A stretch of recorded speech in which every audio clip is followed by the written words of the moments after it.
every now and then there's a flats boat that gets stolen. And then somebody actually messes up that has a flats boat. But they never, guys, it's impossible for a flats boat to mess up at the boat ramp. Unless, like I said, it's a stolen flats boat.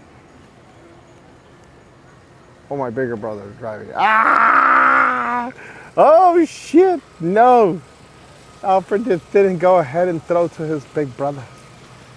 Oh, boy.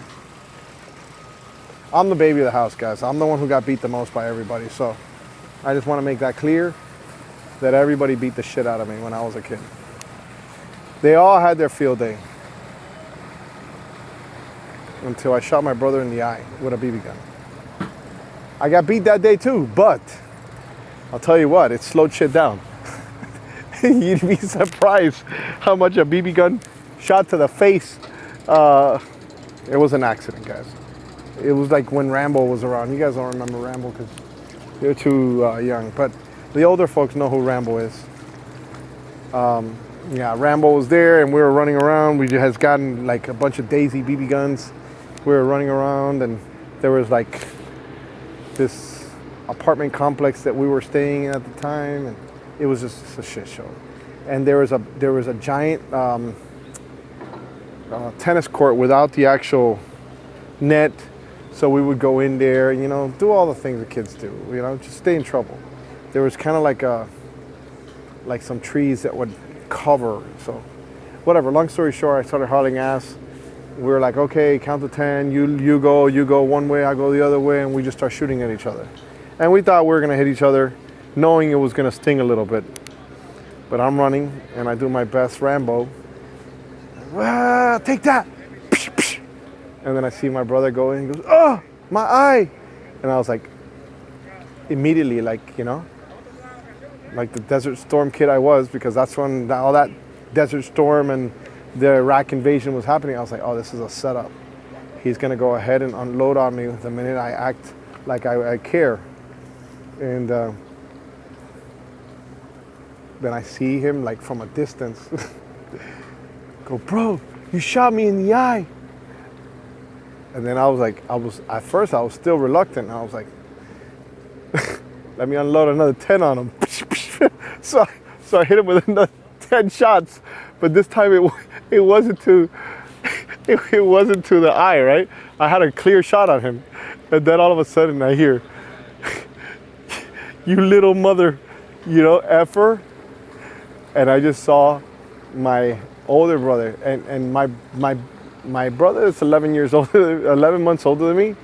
He was always like 2 feet bigger than me. I was always little, you know. It took me a while to get 6'5", 225 and ripped. And I see this guy just hauling ass, and I'm like, oh shit, this might be serious. But then I was thinking, bro, he's just mad because I just unloaded 10 on him. All right, wait for it. Look, the smash. Wow, that was pretty good. All right, back to the story. So I unloaded like 10 on him, and I was like, oh boy, the polar face push. Oh, the polar face touch. Grab the pole! Well, whatever. So then I was thinking, damn. And then I was like, all right, bro, relax. What happened? I really shot you in the eye? And he looked at me, and he brings his hand down from his eye because he was holding his eye the whole time. And right below his eyeball, like literally on the top part of his cheek, like next to his nose, I shot him right there. And what do you do as a brother that's 11 months younger than you, that gets beat to shit every day? I started cackling, like literally like Hillary Clinton, just and I just started cackling and dying of laughter. And I ran away from him, but he was a lot faster than me. And I was really fast, but he was fast.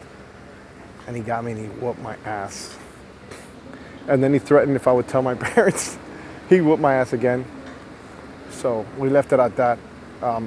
He had a half missing eye. I looked bruised. And yeah, it was interesting, to say the least. We had a pretty rough upbringing, because life was just different. I mean, like I was telling my kids, I mean, I'm not proud of this, and I'm not proud that my parents would let us do that, but they trusted us, and the times were different. So a lot of local people will understand this story. And this is kind of the way I am. So if people understand why I am the way I am, it's because of stories like this that I'm going to tell you guys. I'm going to film, guys. Don't worry. We're actively trying to get Chit Show. So, but I think this is pretty funny and it's telling because as a parent now, I look back and I'd probably call the Department of Children and Families on my parents. So, welcome back, guys. Oh yeah, next year we're on that cruise, bro. Bro, it was so much fun. Dad, look. Bro, it was so much fun. Look, I'm just so pressed with my being employee. Oh no, listen, and all the fun stuff, we couldn't put it. Yeah, the cruise, guys. Not that it was like that, but you know, important people watch. Yeah, guys, there's a lot of things on the cruise video that I didn't show, right? Because I didn't want to be a little too crazy for like the sponsors and all that. But it was a lot of fun. I mean, it was all civil, but back to my story. I want to tell you guys a story. So we would move around a lot. And since we moved around a lot, it became a problem for us as young men, me and my brother, especially my older brother, Albert. He's 11 months older than me. So it was back to back, one of those scenarios, parents. So since we would move a lot, it was a problem, and we were moving from state to state, and that was whatever. Long story. There's a lot more behind that, but I don't want to get into that part of it. But yeah, it's pretty bad. But we ended up coming back to South Florida, where we're originally from, and we stay over here in witness protection. I mean, whatever, whatever. It's a long story, bro. It's a long story. So we get back, and then all of a sudden, you know, we have to move. And we were already settled down in the schools that we were in. At the time, we were going to a school called Milam Elementary. And that's right there in Hialeah. And I did a video on my scooter, which is a very awesome video, kind of similar story. It will give you context on the actual, it's a scooter tour that I did of Hialeah, right? And I used to go around in my bike over there. Whatever, long story short, my dad had rented a place in South Miami, kind of like not far from Dayland Mall, which is in the south, and Hialeah was where the school was. And we begged our parents, especially my dad, and we're like, hey Dad, we really don't want to leave school, and we don't want to go to a new school. We have so many friends in this place. You know, we just felt like we got our footing, and you know, really got a good set of friends. So my dad was cool, and he was like, all right, let me figure out a plan for you. And his plan was, all right, take the metro at 5 in the morning, catch bus 29 when you get off on the Hialeah station. All right, so we would take the metro at 5 in the morning, grab a bus out of Hialeah station, which was bus 29, that would drop us off really close to the school. So literally, we would take public buses and a public metro rail to get to school every morning. And then on the way back, same thing, catch bus 29, or anybody that knows, there is a bus called La Conchita. La Conchita was basically a jitney bus. Oh boy, there's some chit show gonna happen over here. So it was a jitney bus, and what it does is, what that bus typically does, it just pirates all the people that want to get on a public bus that, you know, at the time was not as reliable as it is now, and the people would just get frustrated and just get on the jitney bus. It was terrible. People breastfeeding everybody. What's up, guys? Good, bro. It's getting good here. We got you, bro. So I would be on the Conchita all the time because I just wanted to get to where I wanted to go, you know? But you see like ladies breastfeeding their kids, and you know, you're like 10 or 11. I was like 10 or 11, guys. So I'm here talking to the kids, and everybody has their own story. Like, I walked 3 miles to get to school, and you know, you don't have to do shit, all that stuff. But that was my story every day. And then one day I actually I was tired. I played a lot of sports in school. I was super athletic, presidential physical fitness award winner, all that stuff. And I was tired, and I came back, and I got from the bus to the metro rail, and I fell asleep on the metro rail, and they didn't clear the metro rail, and I ended up at the very, very last stop, where there's no more. And I guess somebody's job was to check the metro rail to go or something like that. And I'm like, at this time I'm like 11. And the guy goes, "Yo, what are you doing here?" I was, "Oh shit." I was like, "Where am I?" He was like, "Where are you trying to go?" I go, "I'm trying to go to Dayland North." "Oh, dude, we passed that or whatever, this and that, blah, blah, blah." So I was like, "Oh shit." It might have been reverse. It might have been on the Hialeah side. But long story short, I missed the spot where I was supposed to be. And then the guy was like, he was cool about it.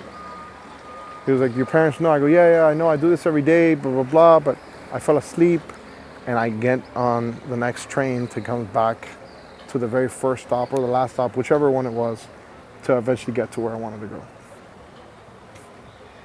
And the moral of the story is, as I get older, and I see all these kids now that want everything handed to them because they feel entitled to get it, I'm like, bro, you have no idea.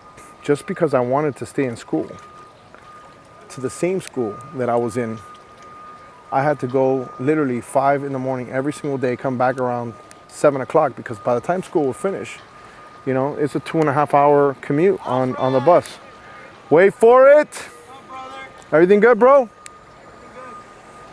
So that's why I know the whole bus system down here, because I was a part of it as a kid, right? I would do it, and looking back, I wouldn't. I mean, I wouldn't let my kids do something like that. I'm on the con. So that kept on happening, and my parents were cool.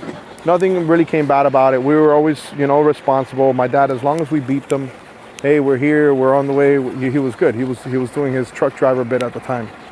So as long as he knew where we were, he didn't care. So there's a fishing pier down here called Newport Fishing Pier on 160th in the Sunny Isles area. It's called Newport, or was called Newport. And there was another one called Hollover Fishing Pier at the time, but one of the hurricanes took that one out. Oh boy, it's getting windy. What's up, bro? ¿Cómo está? ¿Cómo está eso por ahí? ¿Está bueno? Sí. Ahora empezó. Really? Yeah, wow, he says it started picking up. Oh boy, okay. We got shock hill right when it got good. Damn it. So I'm there. There was if you're old school, maybe you might know this guy. There was an Asian guy that worked the front of the fishing pier over there at, I know somebody's gonna remember this guy, because if you were a diehard fisherman, you would know, right? So we went to Newport. That guy was there. My dad walked us in there, and he told the guy that worked there, it was an Asian guy at the little desk that they had over there, that you could buy your hooks and all the things. It's like, "Look, they want to hang out here and fish in the night, but I'm not going to be here. Is that cool?" The guy was like, "Yeah, as long as they know how to get in contact with you, we don't have a problem with it."